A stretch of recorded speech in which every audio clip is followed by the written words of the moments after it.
jemaah tadarusan Khatmul Quran, majelis Tasbihul Quran, dan insyaallah kita semua dimuliakan oleh Allah Subhanahu wa taala.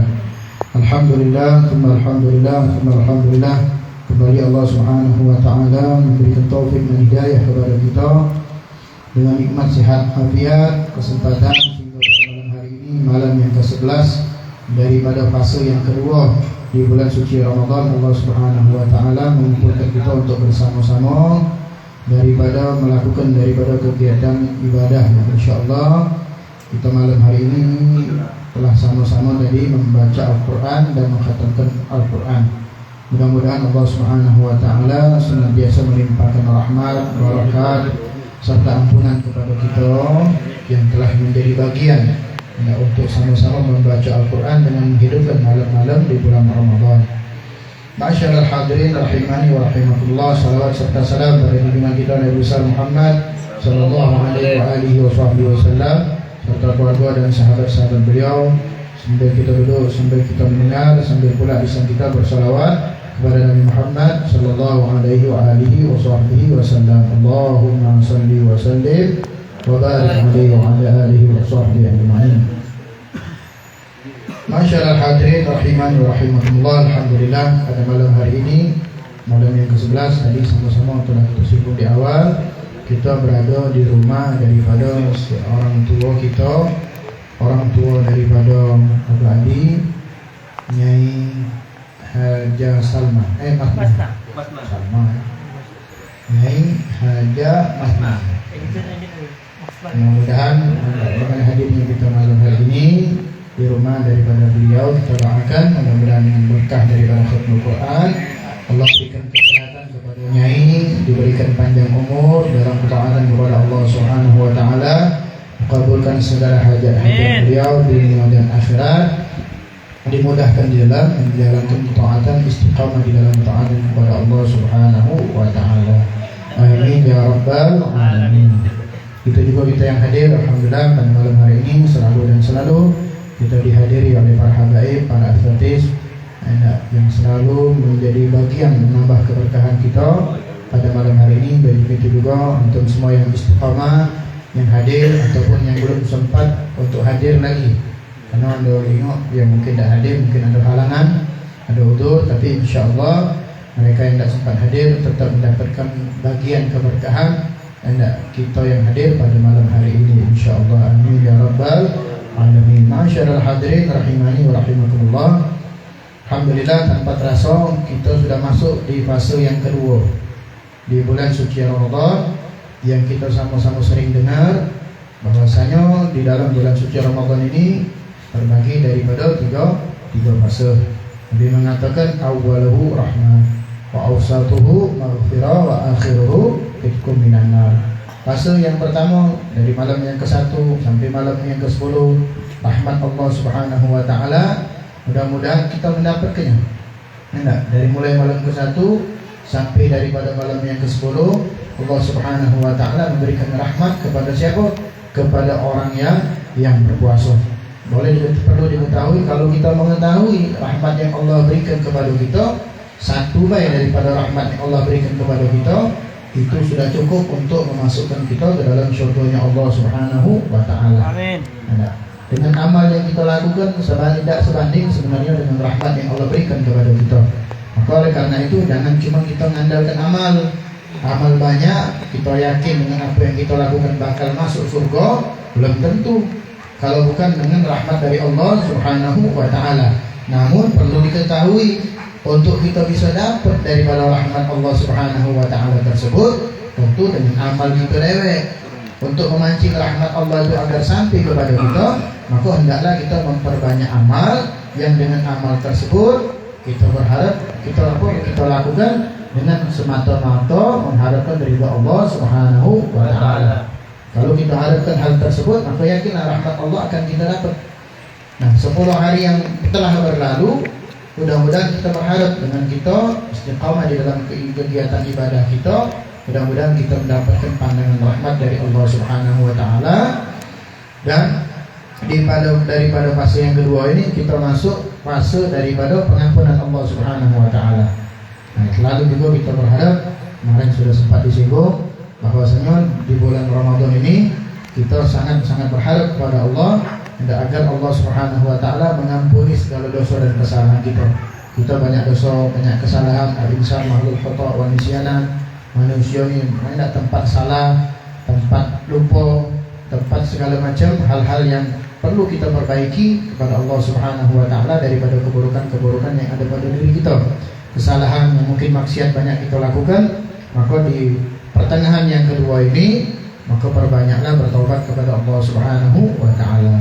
Mohon ampun atas kesalahan-kesalahan kita yang mungkin kita lakukan daripada sebelum Ramadan.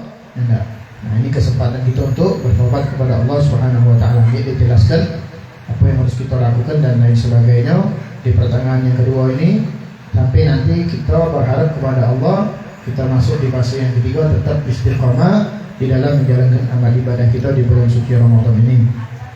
Masyaallah hadirin rahimani wa rahimakumullah, tidak akan berpanjang lebar, sedang mengumumkan untuk peringatan, untuk pelaksanaan malam tadarusan pada malam ke-13 itu akan diadakan di rumah Akhina di Faisal, bertempat di Tanjung Barangan, Jalan Soekarno Hatta. Coba ngepek dulu. Benar ya? Nah. Jalan Tanjung Barangan. Tidak uang. Tidak ada. Cara pengen. Mudah-mudahan mungkin dia kalau akan mendapat keberkahan insyaallah. Jadi di rumah Akhina di Faisal, bertempat di Tanjung Barangan. Sebagian dari kita yang tidak sudah pernah galau, mungkin yang belum tahu nanti akan di-share log. Kemudian di malam yang ke-15 itu akan diadakan di rumah Akhina Om Heri Teruci di Lebak Murni. Nah, jadi 2 malam ke depan ini agak ke ujung galau itu. Nah, agak ke ujung. Mungkin malam berikutnya Kertapati, malam berikutnya lagi Kenten, mana ada? Kenten City. Nah, Bang sih enggak masih. Belum masuk banyak asik. Oh. Jangan cek itu deh, ngomong Pak Bang Joret. Iya. Aduh, ada hari ini. Hanya asik ngadipin Lembang tuh. Ada yang jauh lagi nak, mata merah nak. Lembang Masuk masih Lembang. Anak kota, anak kota. Jadi insyaallah kita di malam yang ke-13 itu di rumah Akhina di Faisal, mudah Allah sampaikan kita untuk hadir di malam-malam berikutnya, diberikan kesehatan afiat, diberikan kesempatan untuk bisa hadir di malam-malam berikutnya insyaallah. Amin ya rabbal alamin. Masyaallah hadirin rahimani wa rahimakumullah, yuk mari sama-sama kita dengarkan nasihat yang akan disampaikan oleh Ustaz Abdul Rahman bin Marzak. Mudah-mudahan bermanfaat buat kita.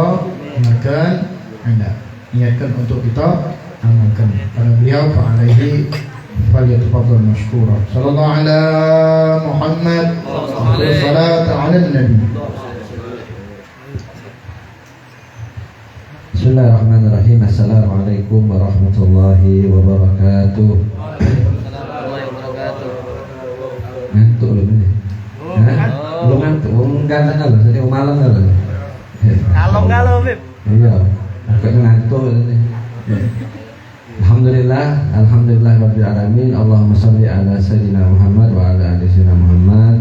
Rabbi sholli sadri wa yassir li amri. Wahlul 'uqdatam min lisani yafqahu qawli. Alhamdulillah, alhamdulillah, tetap kita syukur kepada Allah Subhanahu wa taala. Malam hari ini kita dikumpulkan lagi oleh Allah Subhanahu wa taala di majelis Al-Qur'an. Majelis Al-Qur'an Ratibul Haddad Tathbitul Fuad. Ya mudah-mudahan hadirnya kita di sini Allah lancarkan segala gawe kita. Allah panjang ke umur kita. Allah luas ke rezeki kita. Allah isi domahkan kita. Dan mudah-mudahan kita minta kepada Allah, Allah matikan kita dalam keadaan husnul khatimah. Amin ya rabbal. Tidak lama-lama karena ada dulu ya. Di besok ada yang bergawe, insyaallah. Dengar deh, yang penting diamal gitu. Karena ilmu ini kan penuh dengan amal. Al ilmu bila amal kasyadari bila sama, sebagaimana pepatah Arab. atau kalangan ulama mengatakan ilmu tanpa amal itu seperti pohon tidak berbuah, tak ada manfaat, kurang manfaatnya. Makanya kita perlu dengan amal. Setiap kita dengar nasihat, setiap kita dengar ilmu, kita usahakan kita ngamal ilmu tersebut. Masalah hadirin yang dirahmati oleh Allah Subhanahu wa taala, telah berkata Al-Imam Ja'far As-Shadiq, seorang cucu daripada Rasulullah sallallahu alaihi wasallam, itu beliau pernah mengatakan di antara maqalahnya, beliau mengatakan Allah taala fi thalas. Allah itu menyembunyikan 3 perkara di dalam 3 perkara. Yang pertama, Allah itu menyembunyikan keridhoannya di dalam perbuatan taat, di dalam perbuatan baik yang kita gawe ke. Makanya beliau mengatakan jangan sekali-sekali kita meremehkan perbuatan baik yang kita gawe ke, walaupun sekecil apapun. Mungkin baik yang kita remeh ke itu letak daripada keridhaan Allah Subhanahu wa taala. Jangan sekali-sekali kita ngeremeh ke hal kecil yang kita gawe ke. Makanya Nabi Muhammad SAW beliau mengatakan la tahqiranna minal ma'ruf walau antalqa akhaka biwajhin thaliq. Nabi mengatakan janganlah kalian meremehkan perbuatan baik yang kalian gawe ke, walaupun kalian itu berjumpa dengan saudaramu dengan wajah yang berseri-seri, dengan wajah yang senyum. Ini sunnah Nabi itu Kalau kita ketemu kawan kita jangan tampakkan wajah yang gembira, yang berseri-seri. Nabi Muhammad itu kan di antara akhlaknya kan beliau itu kan suka senyum. Aktsarun nas tabassuman Rasulullah.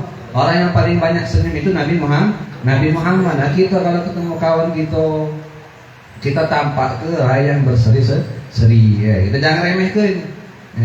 Nah, makanya Imam Ghazali ada seorang bermimpi. Jadi Imam Ghazali ini kan seorang ulama luar biasa. Bagaimana Allah itu meletakkan keridhaan itu dalam perbuatan baik, menyembunyikan keridhaan itu dalam perbuatan baik. Kadang dalam hal yang kecil yang kita anggap remeh. Jadi Imam Ghazali ini kan kita ketahui kan Imam Ghazali ini kan seorang ulama yang luar biasa. Imam Ghazali namanya Muhammad bin Muhammad Al-Ghazali. Nama abahnya Muhammad, nama kakeknya Muhammad. Jadi Muhammad tuh. Nah, dia Muhammad, nama abahnya Muhammad, nama kakeknya Muhammad. Jadi Imam Ghazali ini kan di antara amalnya itu kan beliau seorang ahli ibadah, seorang wali min auliya ta'ala. Beliau banyak ibadahnya, baca Qur'annya tidak pernah tinggal, tahajudnya tidak pernah tinggal, ibadahnya banyak, karangannya itu banyak.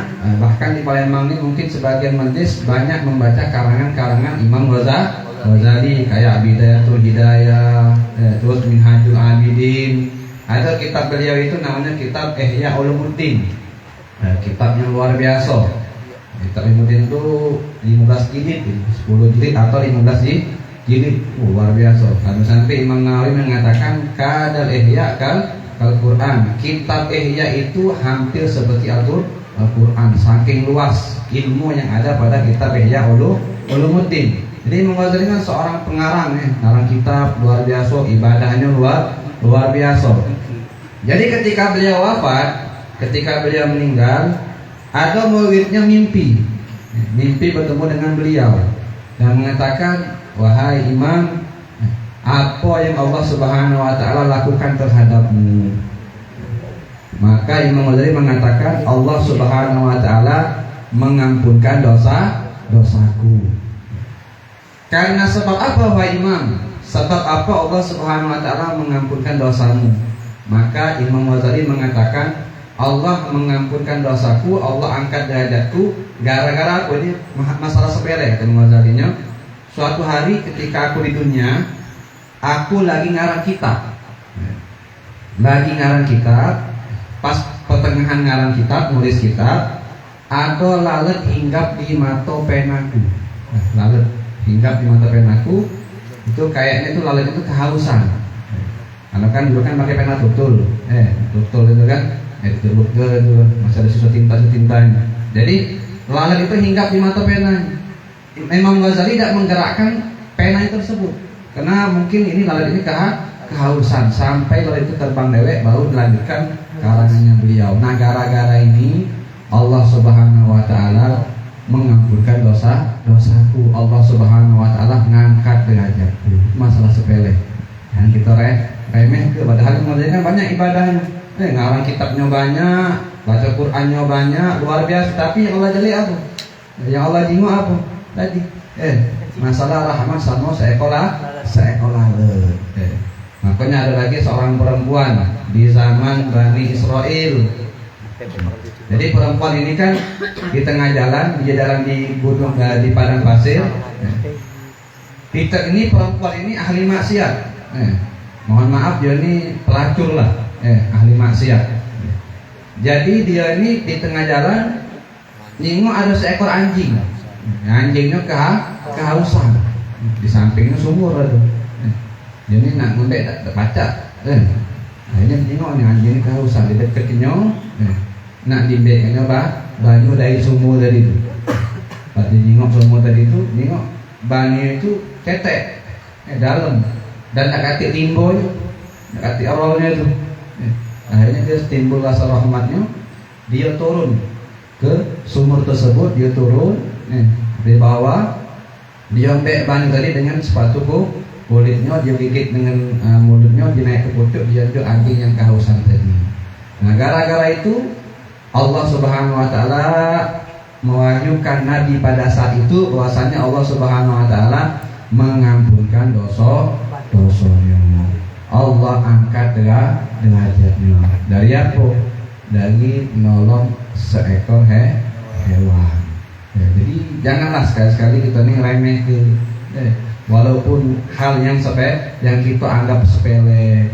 Imam Hasan Al Basri, seorang sufi yang terkenal dengan kewaliannya, beliau itu diangkat derajatnya, diampunkan dosanya oleh Allah gara-gara apa? Karena sholat 2 rakaat di akhir malam. Sebelum subuh, sebelum fajar, beliau sholat 2 rakaat. Nah, itu gara-gara itu Allah angkat derajatnya. Ini alhamdulillah kita sekarang jangan remeh ke perbuatan baik itu. Walaupun mungkin kita sehari baca Quran mungkin 2 ayat, atau sebulan kita baca sejus misalnya, itu jangan kita remeh. Aku ini jangan dikitnya ini amal aku ini, aduh kayak ini jangan kita remeh tuh. Walaupun hal yang kecil, walaupun kita khidmah sama guru, kita nyumput guru, khidmah sama guru itu kan luar biasa. Habis majelis, misalnya kita majelis nih, kita masih di majelis, kita angkat kotoran, itu mungkin letak ridhonya Allah Subhanahu Wa Taala. Jadi dalam kalam ini beliau mengatakan Allah itu menyembunyikan keridhoannya di dalam perbuatan taat. Maka jangan kita remehkan perbuatan baik yang kita gawe. Mungkin kemudian yang kedua di antara kalam beliau itu, Allah itu menyembunyikan murkanya itu di dalam perbuatan maksiat. Maka jangan kita remehkan perbuatan maksiat yang kita gawe itu, walaupun sekecil apapun. Mungkin baik yang kita gawe itu letak daripada murkanya Allah Subhanahu Wa Taala. Jangan kita jingok dosa itu dari kecil besarnya. Nah, kadang-kadang sebagian orang ini kan dosa kecil juga, tidak apa-apa gawe itu, kita tobat juga. Jangan, hati-hati tuh. Meremehkan dosa itu lebih parah daripada dosa itu tersebut. Kita memeh ke dosa, itu lebih parah daripada dosa itu tersebut. Karena apa? Kan berarti dia ngeremeh ke Allah. Sama cak, ibaratnya kan ada anak kita misalnya kan, ada seorang anak mecah ke cangkeh misalnya, mecah ke cangkeh, dia biasa deh. Kita marah lah kira-kira. Kita kan minta maaf, tapi dianggap biasa kan, marah lah gitu. Marah pasti, nah itu juga. Jangan kita ini nyingok dosa itu dari kecil dan besarnya. Mentang-mentang dosa kecil, nah kita gawe ke. Agak taubat, jangan, hati-hati. Karena dari dosa itu bahaya. Dosa itu kan kayak seperti racun yang mematikan. Allah jadi ada cerita ada seorang perempuan dimasukkan ke neraka oleh Allah Subhanahu wa taala gara-gara apa? Gara-gara ngurung kucing. Ngurung kucing dan juk makan. Nah, gara-gara itu masuk neraka. Padahal ini perempuan rajin sholat, rajin puasa, tapi dimasukkan neraka apa? Karena ngurung kucing tadi itu. Makanya hati-hati. Di zaman Nabi ada seorang sahabat bertanya kepada Rasulullah Sallallahu Alaihi Wasallam mengatakan, ya Rasulullah, bagaimana pendapatmu? Ada seorang perempuan, dia rajin sholat, tahajud tak tinggal, rajin puasa sunnah Senin Kamis tak tinggal, tapi dia galak nganggu tetangganya dengan lisannya, galak ngatai tetangganya, mungkin galak ngibai tetangganya. Maka apa kata Nabi? Dia benar. Nabi mengatakan dia di dalam api neraka. Ya Rasulullah, ini dia rajin sholat, dia rajin baca Quran, dia rajin puasa, kok pacak masuk neraka? Ketahuilah ya kawan, seseorang itu tidak dikatakan wong itu baik, tidak dikatakan wong itu soleh atau soleha, kecuali kalau dia sudah memenuhi haknya Allah dan memenuhi haknya hamba-hamba Allah. Kalau hanya memenuhi haknya Allah belum dikatakan soleh, atau hanya memenuhi haknya hambanya Allah belum juga dikatakan wong baik, wong soleh. Wong rajin sholat, rajin baca Quran, rajin puasa, tapi galak ngatai wong belum dikatakan wong soleh. Atau wong baik sama wong lain dia baik, muamalahnya baik, tapi galak baca sholat belum juga dikatakan wong soleh. Nah ini perempuan tadi, dia rajin puasa, rajin sholat, tapi dia galak nganggu tetangganya. Makanya hati-hati, janganlah kita meremehkan perbuatan buruk yang kita gawe ke. Kemudian yang ketiga, kata Imam Ja'far As-Shadiq, Allah itu menyembunyikan kewalian di dalam diri seseorang. Allah itu menyembunyikan kewalian di dalam diri seseorang. Maka jangan sekali-sekali kita suudzon sama wong. Enggak boleh berburuk sangka sama wong. Mungkin baik yang kita suudzoni itu termasuk daripada wali min auliyaillah ta'ala, termasuk daripada walinya Allah Subhanahu wa taala. Karena wali itu kan ada 4 macam wali itu.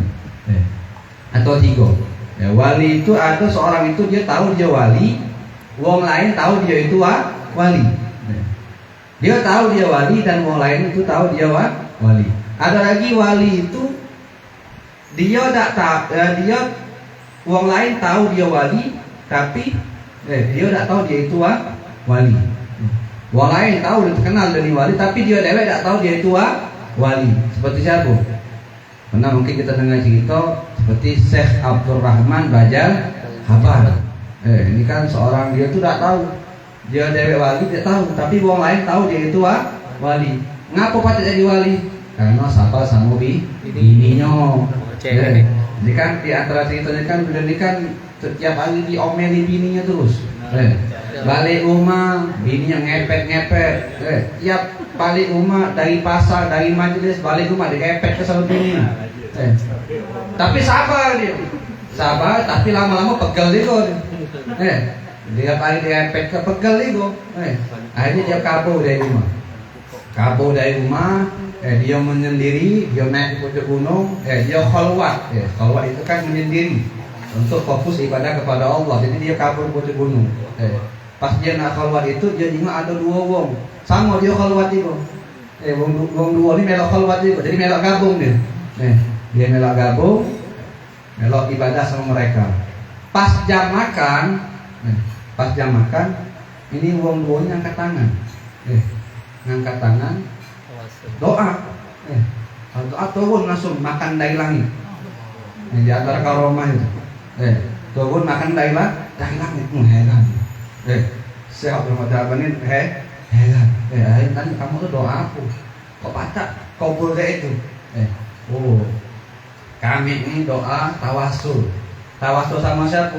Sama seorang wali di kota Tarim yang bernama Syekh Abdurrahman Bajal Haban. Itu seorang wali, dapat wali karena sabar sama bininya.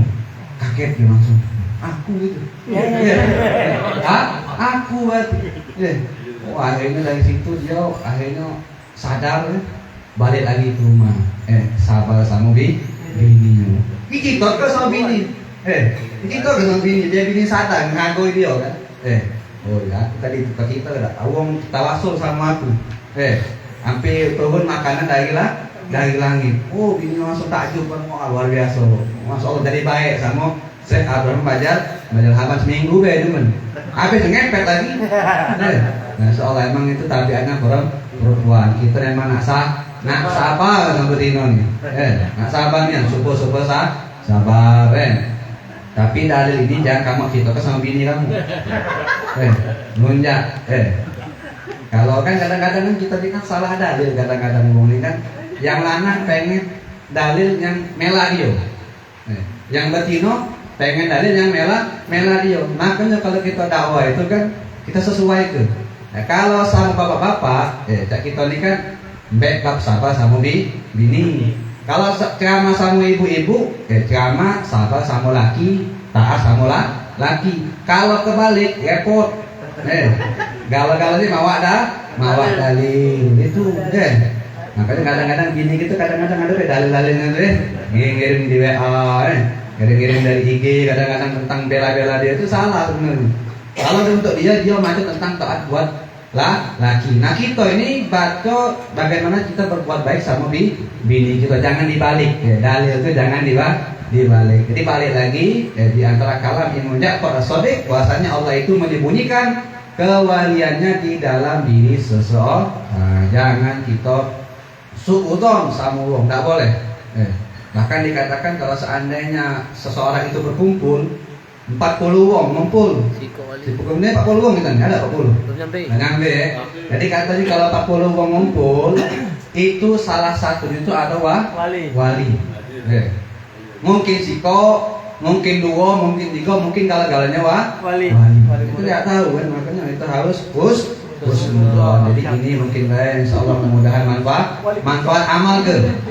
Kalau amalan ini kita amal ke insyaallah kita jadi wong soleh. Jika kalam ini kita gawe ke insyaallah kita jadi wong yang soleh dengan Allah Subhanahu wa taala. Mungkin dibayar mudah-mudahan manfaat. Amin ya rabbal alamin. Wassalamualaikum warahmatullahi wabarakatuh. Waalaikumsalam warahmatullahi wabarakatuh. Alhamdulillah, Assalamualaikum warahmatullahi atas apa yang disampaikan oleh Ustaz Abdul Rahman bin Razak. Yang mudah-mudahan ini cukup menjadi perhatian bagi kita. Yang mungkin selama ini kadang-kadang dengan hal yang berkaitan dengan kebaikan yang kecil kadang-kadang kita anggap sesuatu hal yang sepele. Enggak. Pernah ada satu kali dalam satu perjalanan stop di lampu merah. Stop di lampu merah, melihat ada seorang laki-laki. Entah ya, belum selesai.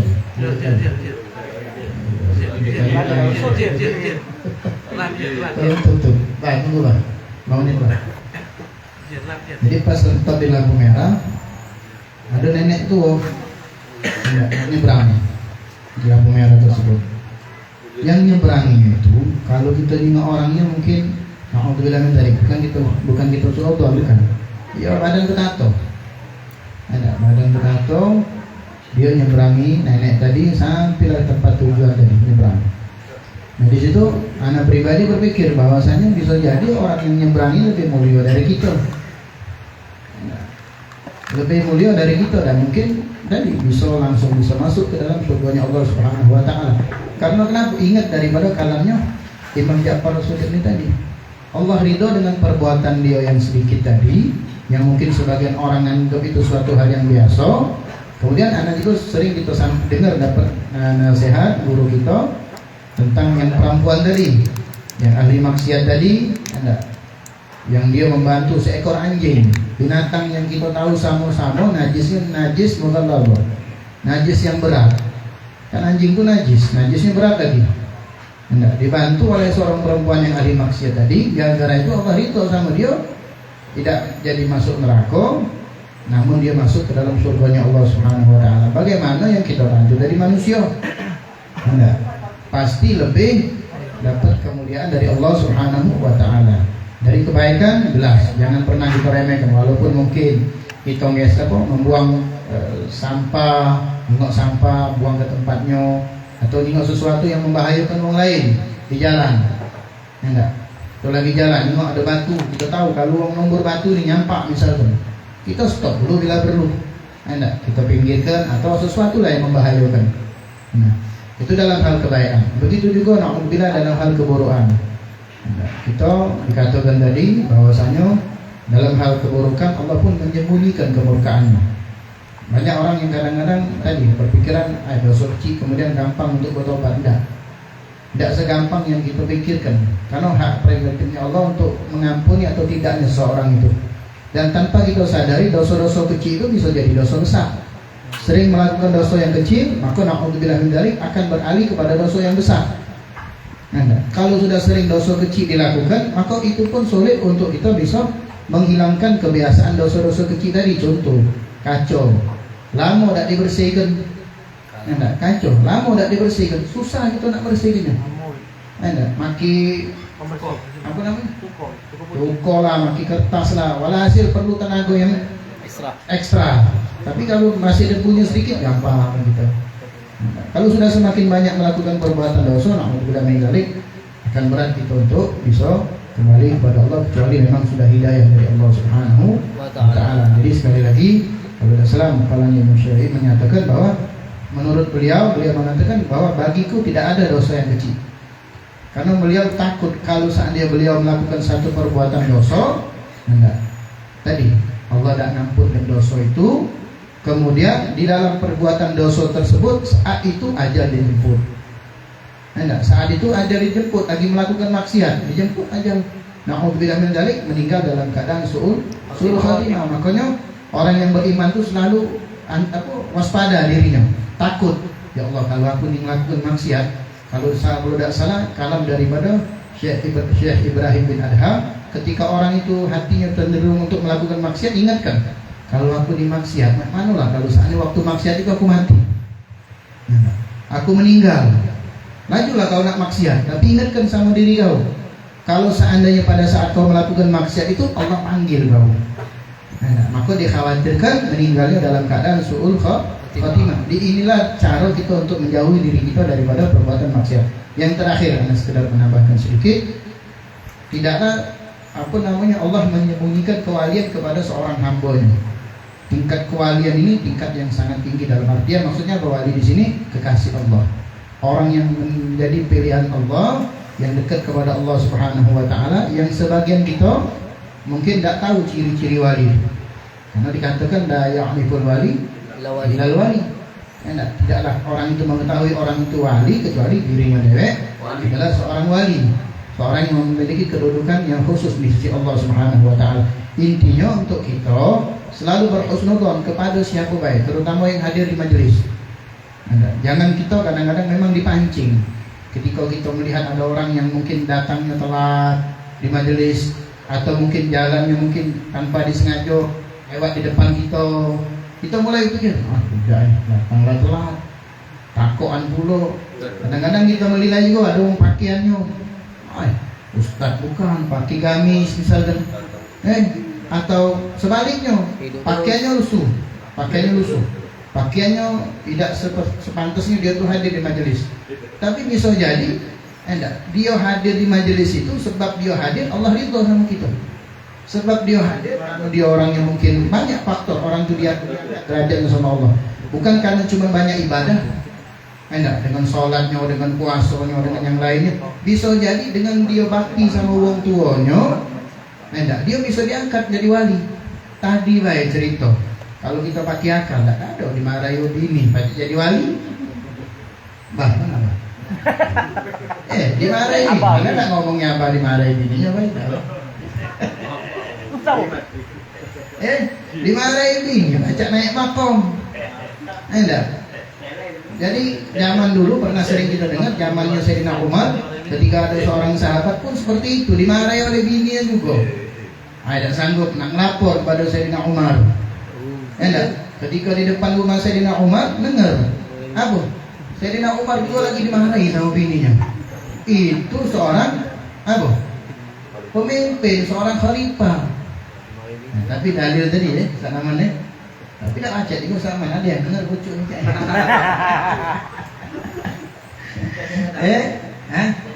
Kita tak tahu dari ini dah kita dengar bah. Nak bertanya tentang bagaimana kita nak menghadapi seorang perempuan yang model-model yang kayak ini tadi. Dengar Sayyidina Umar dimarahi oleh bininya, lebih parah dari aku kata. Enggak. Ketika dia balik, ternyata dilihat oleh Sayyidina Umar, dipanggil, telah tadi apa dia gerangan dia, walhasil intinya dia mengatakan dirinya tu belum seberapa dibandingkan dengan Sayyidina Umar, enggak, yang sabar dengan istrinya. Nah, makam kewalian tadi itu tadi intinya husnudzon kita kepada setiap orang hamba Allah, enggak, bahwa dia lebih baik dari kita. Dia lebih baik dari kita dan kita lah orang yang lebih buruk daripada mereka. Makanya 40 orang yang hadir kita ni pernah 40 malam ni mungkin ada sebagian utur, hampir tiap malam kita 40. Tadi mungkin 40 karena yang balik sudah sebagian. Karena udah ada undangan guru kita Ustaz Faris kirim salam tadi barusan pun karena beliau lagi ada halangan di urut badannya. Dan insyaallah setiap malam, setiap majelis ada 40 yang hadir buat husnudzon. Jangan ngomong ayakunlah wali, jangan. Ya juga sih sebenarnya wali murid. Masuk akal nih. Tadi wali murid dapat. Nah, intinya berhusnudzon. Nah, 3 poin ini bisa kita bawa di dalam kehidupan kita sehari-hari.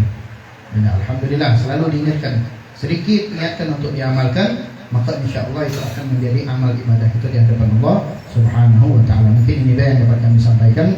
Jazakumullah khair kepada Sahibul Bait dan daripada Abah yang menjadi tuan rumah pada malam hari ini. Mudah-mudahan kita semua diberkahi oleh Allah Subhanahu wa taala. Pada malam hari ini, malam yang ke-11, Allah Subhanahu wa taala membuka seluas-luasnya pintu ampunan. Mudah-mudahan kita yang hadir pada malam hari ini keluar daripada tempat ini segala dosa dan kesalahan kita diampuni oleh Allah Subhanahu wa taala. Dosa kedua orang tua kita baik yang masih hidup ataupun yang telah mendahului kita, dosa-dosa mereka diampuni oleh Allah Subhanahu wa taala. Dosa guru-guru kita diampuni oleh Allah Subhanahu wa taala. Orang-orang yang kita cintai dan mereka kaum muslimin dan muslimat semuanya diampuni oleh Allah Subhanahu wa taala. Amin ya rabbal alamin. Rabbana taqabbal minna innaka antas samiul alim wa tub alaina innaka antat tawwabur rahim wa qina warhamna antal ghafurur rahim birahmatika ya arhamar rahimin. Sallallahu alaihi wasallam wa ala alihi wa sahbihi wasallam. Walhamdulillahi rabbil alamin. Taqabbalallahu minkum inna minkum taqabbal ya karim. Boleh turun apa? Untuk informasi terus untuk malam ini sisa dus lebih kurang 15 dus. Sampai ke undangan deh. Undangan deh. Sore. Bukuan. Oh iya. Nah, diharapkan kehadirannya yang punya waktu diundang nih, Rahmat. Ya, diundang. Diharapkan kehadirannya khusus di majelis khataman malam ini untuk hadir buka puasa bersama yang diadakan oleh majelis atau TPA Taman Pendidikan Al-Quran Tasbitul Fuad, bertempat di Bengkel Iqra atau di markas ini